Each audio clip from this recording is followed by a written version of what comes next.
Gracias, Carlos. Diálogo sí, pero no así. El único diálogo es que se vaya la dictadura. Nuestro próximo panelista, presentador, es el periodista venezolano Rafael Poleo, quien está acá a mi izquierda. Rafael Poleo nació en Maturín, Venezuela, en 1937. Participó en la resistencia estudiantil contra la dictadura, Pérez Jiménez, y en 1958 comenzó a ejercer el periodismo en la esfera y élite. Pronto fue nombrado director de El Mundo, luego fue director del Servicio Noticias y Opinión de Radio Caracas, Televisión y Radio Caracas Radio. Y fue también director del Bloque de Armas, para el cual fundó el diario 2001, perdón. En 1974 fundó la revista Z y en el 88 el diario Nuevo País, que ambos son de su propiedad. Ha sido por muchos años comentarista diario en los noticieros estelares de Radio Caracas, Televisión, Venevisión y Televen. También de esto tuvo una carrera política, ha sido diputado y senador del Congreso de la República. Y actualmente vive acá en los Estados Unidos y publica sus artículos cada semana en Z y El Nuevo País. Damas y caballeros, es mi placer presentar a Rafael Poleo.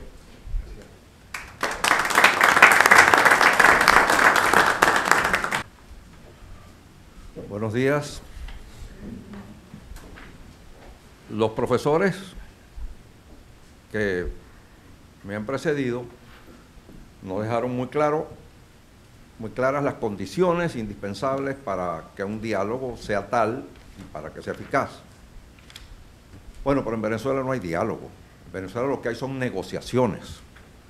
Pareciera que hay una precedencia del diálogo con respecto a las negociaciones, pero en este caso se obvió el trámite del diálogo y se ha ido por fuerza de las circunstancias a las negociaciones.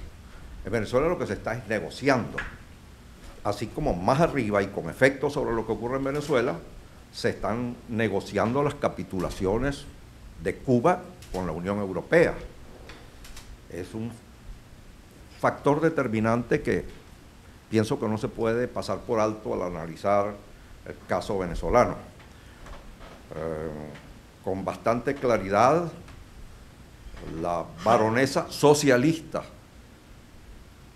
Catherine Ashton, alta comisionada para Relaciones Exteriores y Seguridad Continental de la Unión Europea, dijo a principios de marzo, bueno, vamos a empezar negociaciones con Cuba. Por cierto, no dijo diálogo. El diálogo ya había habido. El Vaticano se había encargado de él y España se había encargado de él. Vamos a iniciar negociaciones con Cuba para una regularización de las condiciones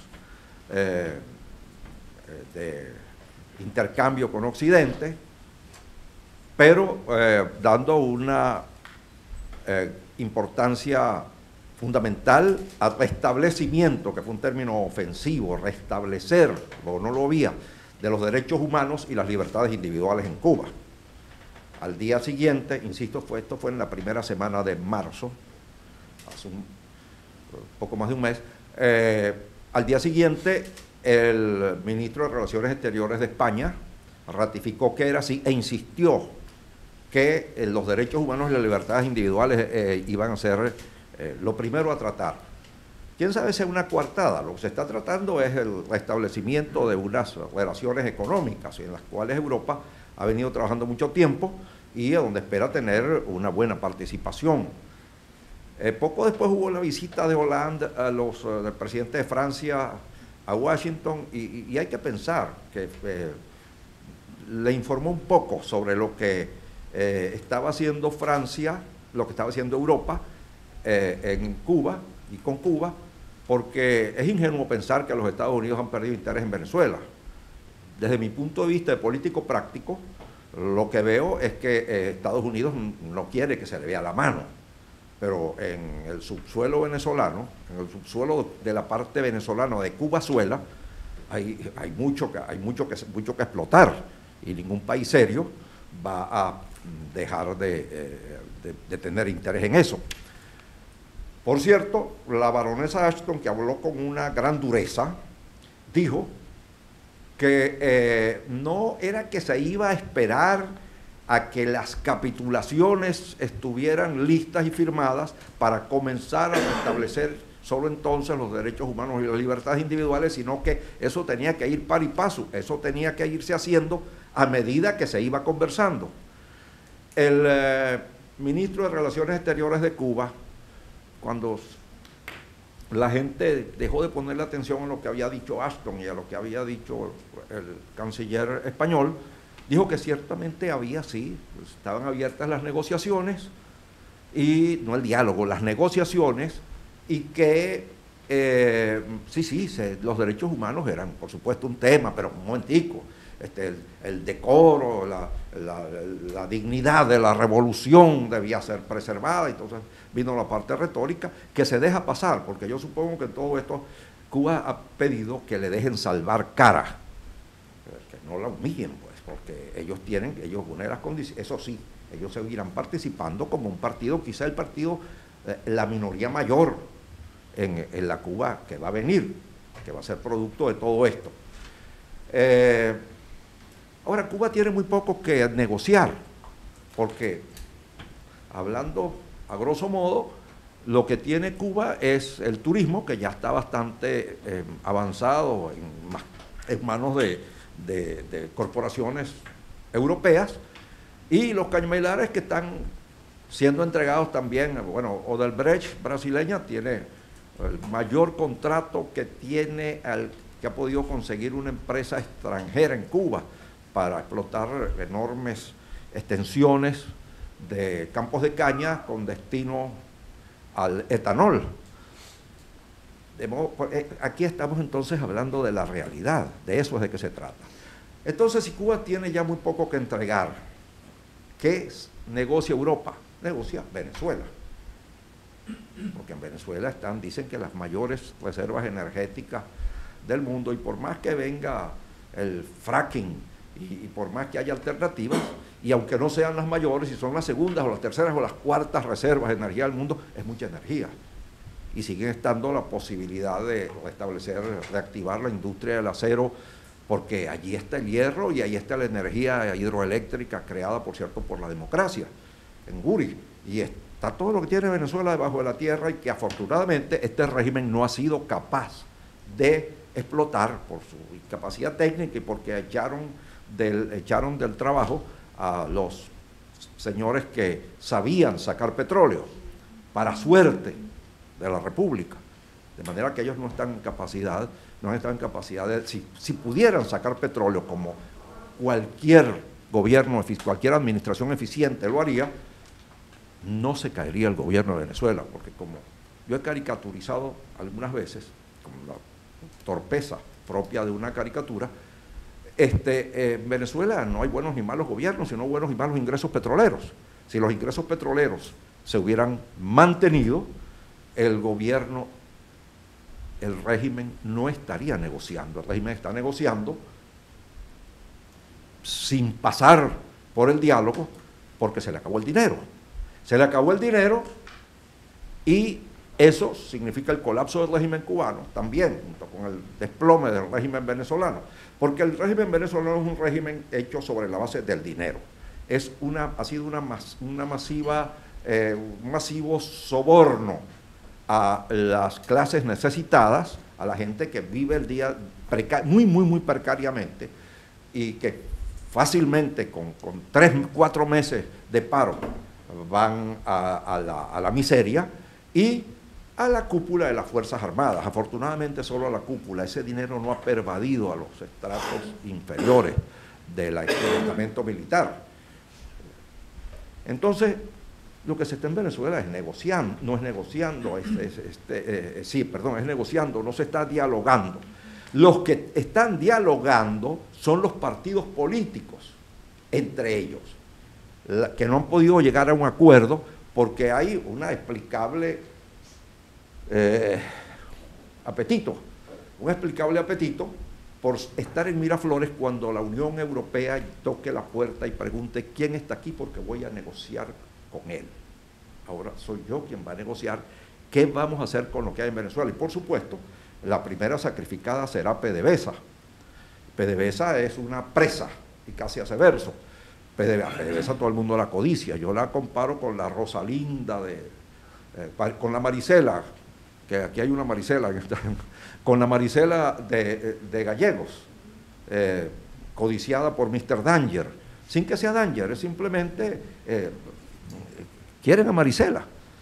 Y Mr. Danger está, y como Lorenzo Barquero, su padre, es un viejo borracho irresponsable que vive bebiendo meleaíto, como decía Gallegos en Doña Bárbara, o sea, dejando que el ron se le vaya escurriendo en el paladar lentamente, echado en un chinchorro, pues Mr. Danger, que es quien le provee el Fondo Monetario Internacional, que es quien le provee el ron, se va a quedar con Marisela. Nosotros perdimos PDVSA. Yo no sé qué será Venezuela sin PDVSA, un campamento minero con la precariedad de un campamento minero. Una nación seria, no sé si la podremos construir cuando venga la reconstrucción. Pero eso está en marcha. Son negociaciones comerciales que tienen un fundamento, que necesita un fundamento político. El fundamento político es el de la democracia. Es necesaria la democracia porque la democracia supone la seriedad jurídica que necesitan las inversiones que van a venir sobre Cuba, pero sobre todo sobre Venezuela, que es lo que se está discutiendo ahorita en estas conversaciones. Esto no quiere decir que es inútil el esfuerzo que se haga, no. Con los estudiantes en la calle, con una oposición dura, con una oposición firme y eficaz, sobre todo, lo que hay que hacer es eficaz en política. Con una resistencia eficaz, los cubanos que están negociando por Venezuela, que están negociando con Europa, tendrán que apurarse, porque si de repente colapsa el régimen venezolano en medio de estas negociaciones, ellos se van a ver bueno, el negociador se sentará a la mesa de negociación sin desayuno, entonces a las 11 de la mañana se le va a quebrar la voluntad y va a terminar cediendo. De modo que esto de alimentar a Cuba se vuelve importante hasta para la oposición venezolana. Aquí tenemos la cara oculta de la política. Hasta para la oposición venezolana, porque la oposición venezolana no quiere que Cuba negocie mal a Venezuela. La oposición venezolana quiere que esas negociaciones donde Venezuela, como de costumbre, no está representada, como cuando perdimos el Esequibo, que allí estuvo representada Europa, estuvo representada los Estados Unidos, estuvo representada España, estuvo representada, por supuesto, la Gran Bretaña, que era la contraparte, pero no estuvo representada Venezuela. Eso ocurrió en el lomo del siglo XIX al siglo XX, y ahí perdimos una enorme extensión de patria, ya difícil de discutir. Pero en este caso se está produciendo eso. Esto no es tan claro como las exposiciones de estos profesores, pero es que yo estoy hablando de política, y la política es una cosa oscura por definición, ambigua, brumosa, perversa. La inventó el diablo, nos decía Rómulo Betancourt. Y lo que está pasando ahorita es eso, y la política es una confrontación de poderes, no de éticas, de poderes y, por supuesto, de intereses que mueven esos poderes. Los intereses que hay es el interés que despierta Venezuela. Los poderes que funcionan son el enorme poder de Occidente, el enorme y saludable o no saludable, esa es otra discusión, poder del capitalismo, ahora globalizado, sobre un país que tiene grandes riquezas. No quiere decir que lo van a despojar, no necesariamente. Eso dependerá de negociaciones, primero las que se están desarrollando ahora y después las que se desarrollarán cuando ya capitulada Cuba, lleguen los inversionistas extranjeros a Venezuela, y ahí viene el otro pleito. El otro pleito es quién va a estar representando a Venezuela en ese momento. Yo diría que hay una confluencia, yo percibo, a mí me pasa que yo me doy cuenta, y por eso dicen, siempre me acusaron en Venezuela de que Carlos Andrés Pérez dijo una vez, tiene que ser de la CIA porque no puede saber las cosas primero que yo, que soy presidente de la República. No, es que uno se da cuenta. Por supuesto, aquí se está produciendo una confluencia entre un sector de la política opositora y un sector del régimen.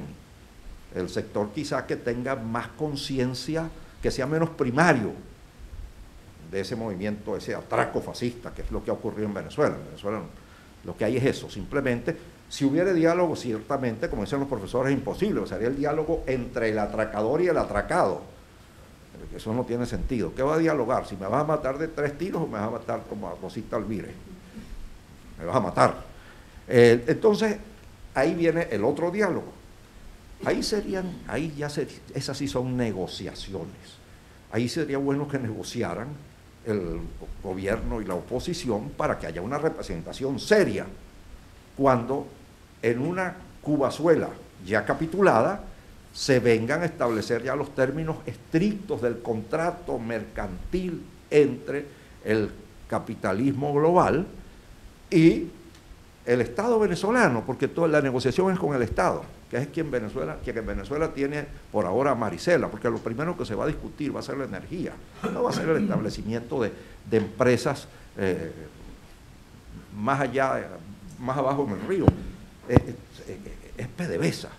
¿De quién va a ser el petróleo? Se va a seguir siendo el Estado dueño del subsuelo. Por mí, ojalá no lo sea, en mi finca, que es herencia de un general independentista, en el oriente de Venezuela hay el mejor petróleo liviano del mundo. Hay un poquito, y eso no es mío, eso es de la nación venezolana. De manera que si hacen un decreto en contrario, yo no me voy a disgustar personalmente. Pero sí tendría mis objeciones. Esas son las discusiones que van a venir ahora, esas son las polémicas que va a haber en Venezuela.